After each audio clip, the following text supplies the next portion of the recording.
Assalamualaikum warahmatullahi wabarakatuh. Selamat pagi teman-teman. Om Swastiastu, Namo Buddhaya, salam kebajikan. Perkenankan, saya Amanda Wilia dari Program Studi Pendidikan Bahasa dan Sastra Indonesia Universitas Negeri Yogyakarta, kelas A, tahun ajaran 2020.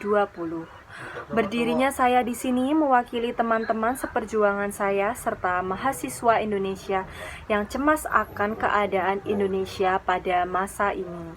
Saya hanyalah satu dari sepersekian mahasiswa Indonesia yang telah lama belajar di rumah dan beraktivitas di rumah karena adanya pandemi COVID-19 yang dapat dikatakan sangatlah meresahkan.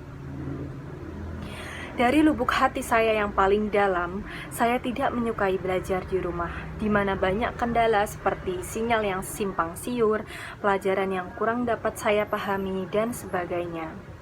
Tetapi kami hanyalah mahasiswa yang hanya bisa menuruti sistem pemerintah dan nasihat dari orang tua tanpa bisa menyatakan protes apapun. Protes pun dinilai kurang menghargai pemerintah yang selama ini telah berjuang dalam melawan virus COVID-19. 9 bulan sudah virus corona menghampiri kita semua, tidak hanya di Indonesia, namun seluruh dunia. Segala usaha sudah dilakukan oleh pemerintah, tetapi hasilnya semakin menurun sehingga menimbulkan keresahan bagi tiap warga Indonesia. Berdirinya saya di sini karena lelah belajar di rumah. Cemas setiap kali keluar rumah, bingung harus berbuat apa lagi selama di rumah, dan resah memikirkan hal-hal yang seharusnya tidak saya pikirkan karena jenuh selama berada di rumah. Saya hanyalah mahasiswa yang ingin melihat dunia luar yang selalu memancing rasa keingintahuan saya. Dan saya rindu masa-masa sebelum mengenal virus ini, ketika semua terasa cemas dan menimbulkan kehati-hatian. Saya pun merasa dunia sudah tidak lagi menarik. Apakah teman-teman merasakan hal yang demikian?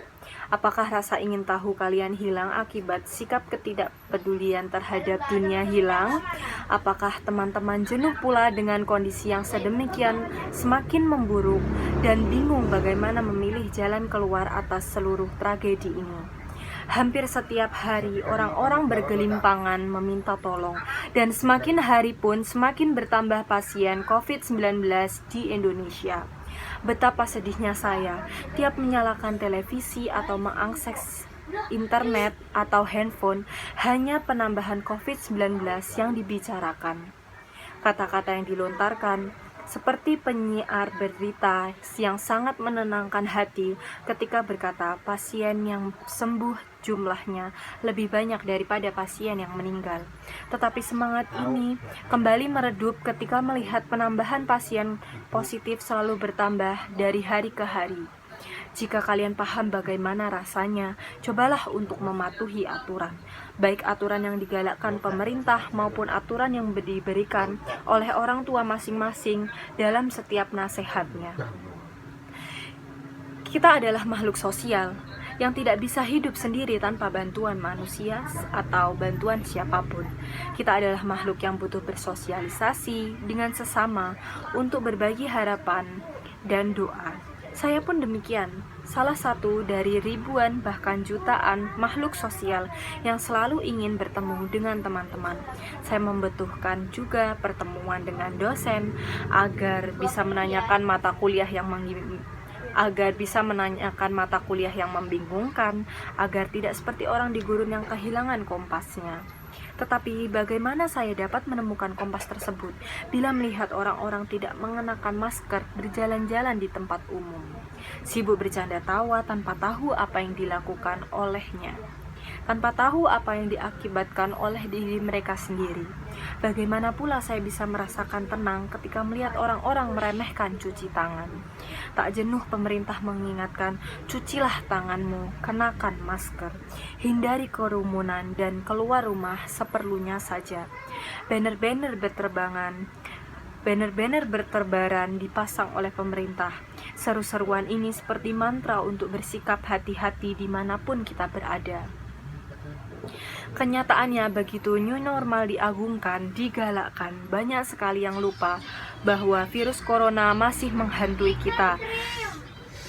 Hingga saatnya begitu new normal diagungkan, digalakkan, banyak sekali yang melupakan bahwa virus corona masih menghantui kita.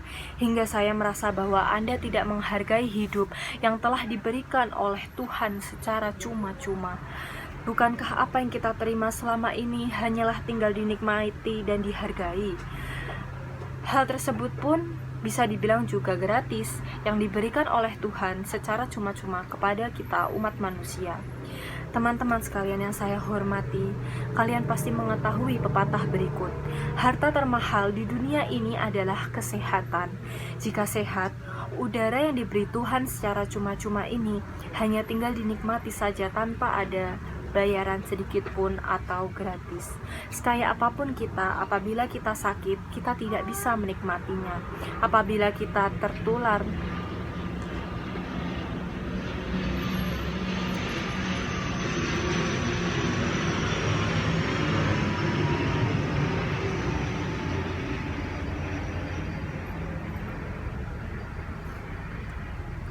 apalagi jika kita tertular oleh penyakit ini, virus corona 19, kita tidak hanya harus diobati, tetapi seperti menerima sanksi sosial karena kecerobohan kita sendiri. Ayo, kita patuhi anjuran pemerintah, cobalah jadi pahlawan, setidaknya pahlawan bagi diri sendiri. Sekian dan terima kasih atas perhatiannya. Wassalamualaikum warahmatullahi wabarakatuh.